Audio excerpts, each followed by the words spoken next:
Well, Dave, I appreciate you joining me here on Washington Times Higher Ground. I want to dig in to CityServe and what it is you do. For those who don't know your organization, can you tell us a little bit about your work?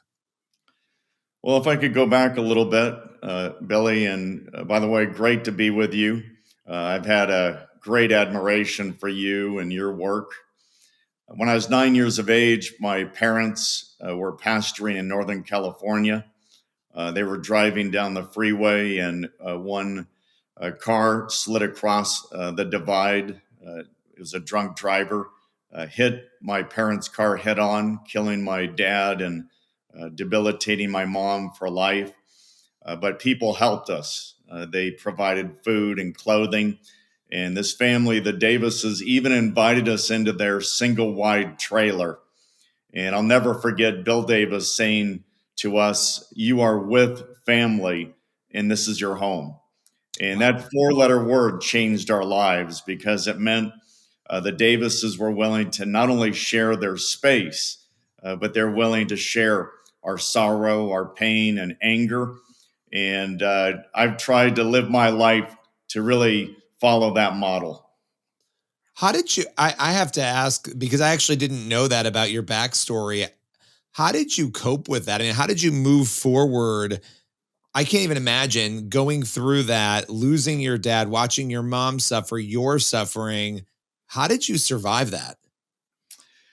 I call it the three G's, the path from wounded to wounded healer. The first is the grieving and really learning how to grieve. Jesus grieved, it's part of our healing process. Gathering to make sure that you don't get separated, from your family, from your church family. And my mom, even in her debilitated state, made sure we were in church, we were involved, and then giving. And as you give as really a wounded person, you become a wounded healer. And not that you ever fully get over it, because it was an absolute nightmare.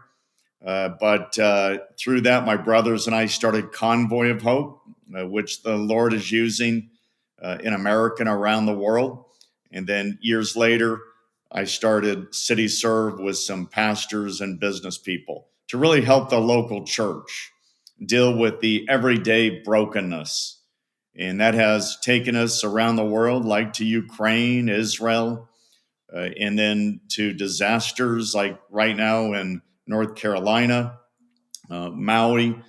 And so, but it all started by this family that even though they didn't have much, they had big hearts. And they took us in and they showed us true compassion up close and personal. Well, and I think about the way you told that story. You're in that moment of need, like so many people are in different contexts around this country and this world. We're going to talk about Ukraine in a moment and the work you're doing there, but you were in that moment of need, and people came in and met your needs and sacrificed and helped you and cared and loved you, and you've carried that into the work that you do in your life, through other organizations, obviously, but also through CityServe. Now, Ukraine, it's a very different situation there. It's a war. It has been going on now for a long time with Russia. It is deadly. It is chaotic. What are you specifically doing? What has CityServe been doing there in the region? Well, we already had a network of 1,800 churches through CityServe Europe. And Billy, we were there soon after the war broke out. And I'll never forget that night because it was a tsunami of people running for their lives, primarily young women, the elderly, kids. They were all wrapped up. It was absolutely freezing. I walked into a building that was a makeshift tent, and it was just packed with these young women clutching their kids. And I went over to this young girl. She was sobbing, she was trembling, and I just told her, that she was going to be okay. And so I gave her a fatherly hug. And as I pulled away, she pulled me towards her and she said, "Nay, zasale mene, don't leave me. Don't leave Oh, me." wow. And that's really been, our mission. We're not leaving. A lot of well-meaning faith-based charities have left. But thank the Lord that he still has his church there. And when the enemy comes in like a flood, God raises up a standard, and that's his church. And so we have been helping the churches there with everything from millions of meals. The first million was provided by Ivanka Trump. Grateful for that.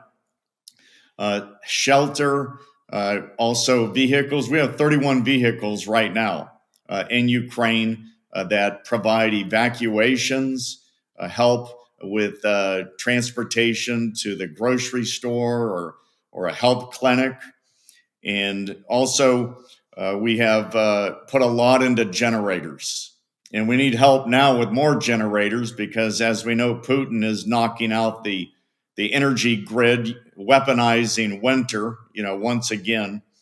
But Billy, I'll never forget because Wendell Vincent and I, the co-founder of CityServe, were driving to Kherson, and Kherson was previously occupied by the Ukrainians. And we're literally going down this road that is just absolutely pulverized because of the Russian tanks. There's undetonated bombs on each side. Well, it grew dark, but as we got close to Kherson, we saw one building lit up, and that was a church where we had provided generators. And you had people from all over that city converging on that church for warmth, and love, but also to share a message of hope in Christ. And I was literally preaching to them with the bombs dropping outside and the podium was shaking. But these people, they truly believe what Jesus said, that he's building his church and the gates of hell will not prevail. And so they've inspired me, these pastors and their spouses. Well, and they're experiencing hell around them, hell on earth around them as this is going on. And we're going to get into the politics of this in a minute because there's a lot of complicated narratives out there and feelings and emotions, and we'll get into that. But there have been reports that since the war broke out, there have been massive requests for Bibles, that there's been, renewed interest in faith. Is that true? Is that what you're seeing among the people? Obviously you mentioned a lot of issues before you answer that I think are important to highlight: the electrical grid, food, all the things you're providing them because there's a lack of them, right? Because of this war. And so it's important that people understand that. But what are you seeing faith-wise in terms of the people of Ukraine right now? Every church that I have visited in Ukraine, I've been all over Ukraine, is packed out. There are lines out the door. Churches have gone to multiple services. We put on a conference there in Kyiv, the capital, and we had, within 48 hours, this is a large church, a Philadelphia church. It holds about 1,500 people. Within 24 hours, it was completely filled. We expanded, added another 500 spaces, and that was filled up in less than 12 hours. Wow. There is a hunger, there is a move of the Lord, and this is my concern. You're probably already going into this, but I'm concerned that we're focusing on all these conspiracies, and frankly, I think we got more conspiracies than Satan. I think we're giving Satan ideas. we're informing Satan of, that's actually funny, and sad, but yes. And secondly, you got these well-meaning people that are trying to call balls and strikes from outside the stadium. And we're getting our eye off the ball here.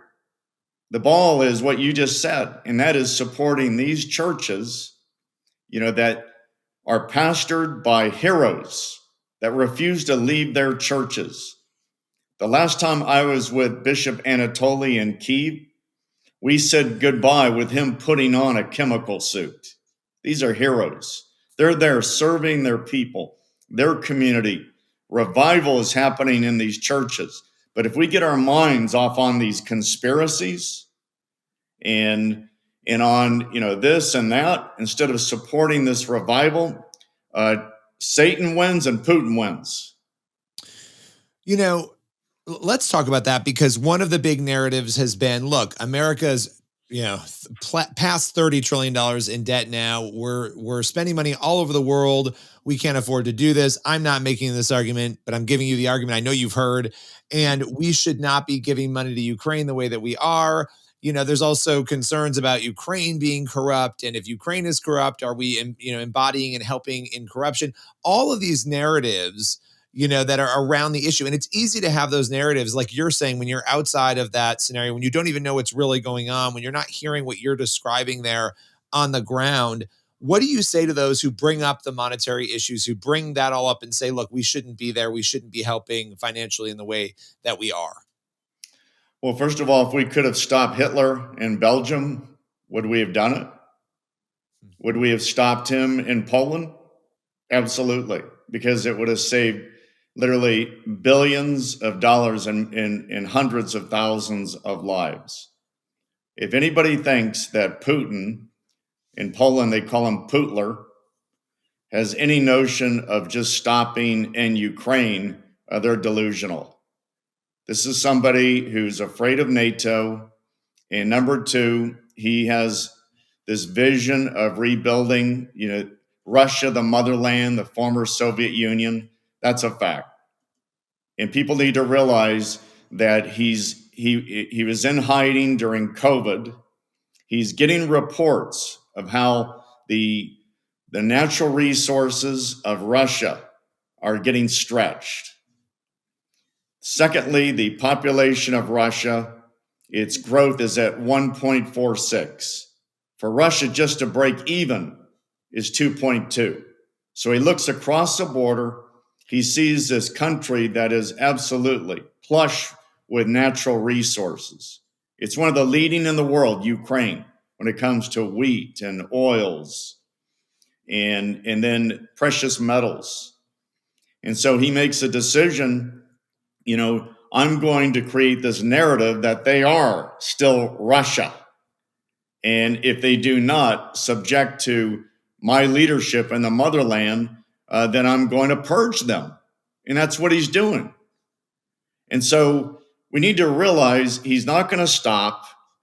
And the money that we have spent thus far has gone primarily to replacing antiquated equipment, arsenal, and that's what we have shipped primarily to Ukraine. And then we have replaced it with modernizing, which we were going to do anyway.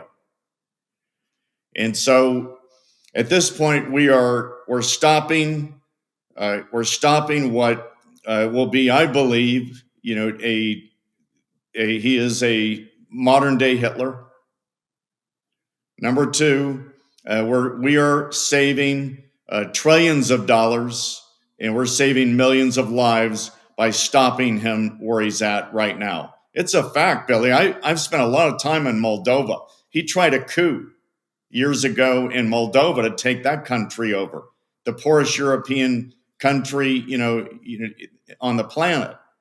So all the signs are there. There's a reason why the president of Poland moved his weaponry from Ukraine to guard his own borders.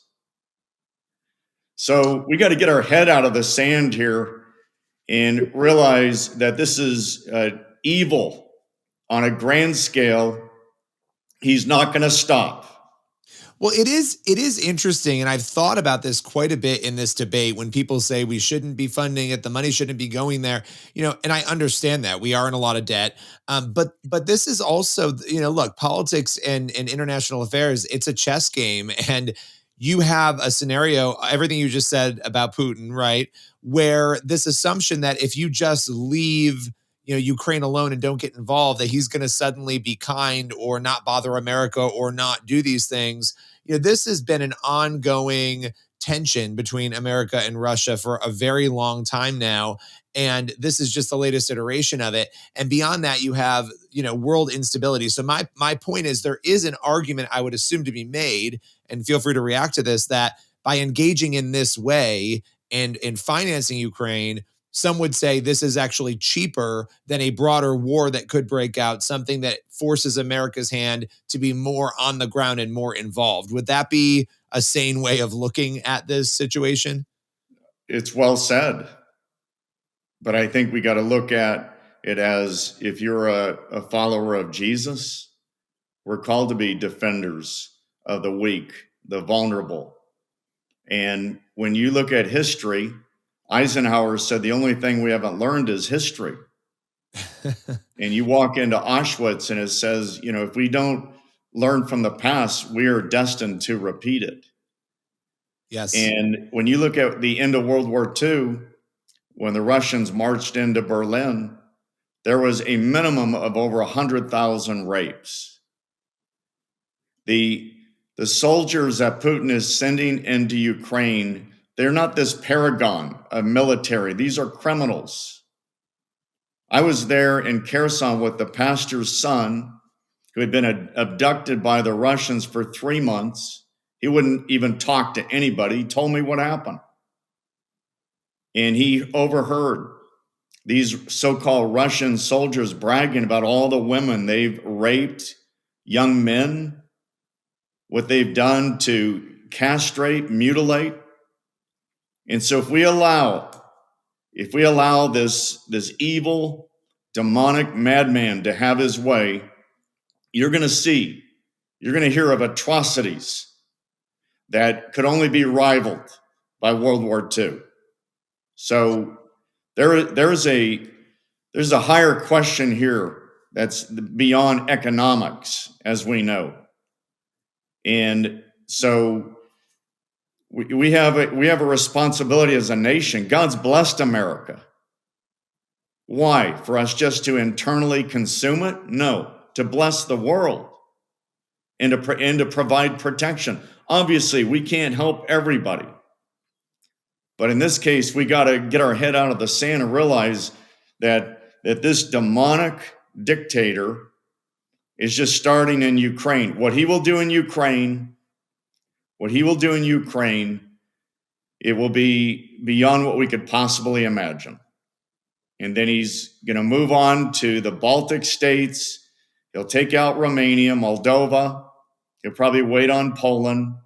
And so if we don't stop him, it will happen. You raised so many interesting points, because what I was presenting to you before was sort of the political, social, temporal reaction that people have. And what you're presenting, that is important. We have to talk about that. But what you're presenting is, as Christians, the number one call that we have, right, to love and care for those in need and others, those who are being afflicted. Your organization is on the ground. You're doing that. You described needs that are pressing. You've also described horrific events and claims of torture and things that are unimaginable. And I think it's really easy for people, again, to have a lot of opinions on these things when they're not understanding what is happening on the ground there. How can people come alongside CityServe? How can they join you? What can people do if they're concerned about this to get involved and help, with the generators, with everything that is needed on the ground there? I appreciate what you just said, because I believe that the enemy's arsenal to keep us at bay and not to do what you just asked is, number one, I think these misguided conspiracies, and secondly, compassion fatigue, where the images we see on the screen no longer move us. They no longer move us to pray, to give, and to serve. And as a result, the enemy, this cancer, continues, to spread. And if I can give you one more example, though, Billy, before I answer your question. Sure. I was in one city, and it was getting bombed. And so the emergency workers, obviously, they raced, to that scene. 20 minutes later, that same area was hit by a missile. Why? That's part of Putin's strategy. They know that good people trying to save lives, are going to race there, and then he takes them out also. I've witnessed that. That is unimaginable evil. I mean, it is, war is war, but the things that we are hearing and the things that you are seeing, what you just described, that's a particular brand of evil. It truly is. And I think in this conversation, and I love that I get to do this in the conversations I have, you know, we're talking about evil is a very real thing, and there is spiritual evil, and it is part of all of these dynamics that we have to understand. I think, you know, when you're not a Christian, you don't obviously you're not thinking of things that way. But I think as Christians, we have to remind ourselves sometimes there are things happening that we cannot see that impact the things we do see in front of us. And I don't know if you want to reflect on that at all, but I think Well, that's an essential thing. let me simplify evil. Let's say if a gang showed up in your neighborhood, pillaged your homes, raped your wife, your daughters, your sons, and pillaged everything, stole, burned your homes, and made it clear that they're going to go on to another neighborhood. Would you just sit back and allow that to happen? Or would you say, no, this is a great tragedy and we've got to stop this gang?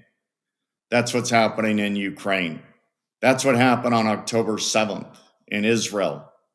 Just a few months ago, I visited the Gaza border. I walked through these kibbutz and communities that were attacked by, again, it's the same evil. It's the enemy comes to rob, steal, and destroy. And so I would say to your question, we need to pray and fast. This, as Jesus said, when the disciples were not able to cast out demons, this requires prayer and fasting. It's so the depth of it and demonic depth requires, I believe, prayer and fasting. Second is that, we do need help, financially. And we're getting as much of the resources to the front lines as possible. And in generators, they're only $25. And that $25 can literally turn these churches, as I mentioned, into literal lighthouses. But also you got these single moms, the elderly that need generators for their homes. And so it's a very simple way for you to make a huge difference, for our brothers and sisters serving in Ukraine. Well, I would encourage people to head over to CityServe and to get involved and to help, whether it's $25 or more. Just really helping meet these needs there in Ukraine. Dave, as always, appreciate talking with you, hearing about the incredible work, and you just helping break some of this down, because I think we need to understand the complicated dynamics that are unfolding there. So I appreciate your time today. My pleasure. Thank you, Billy.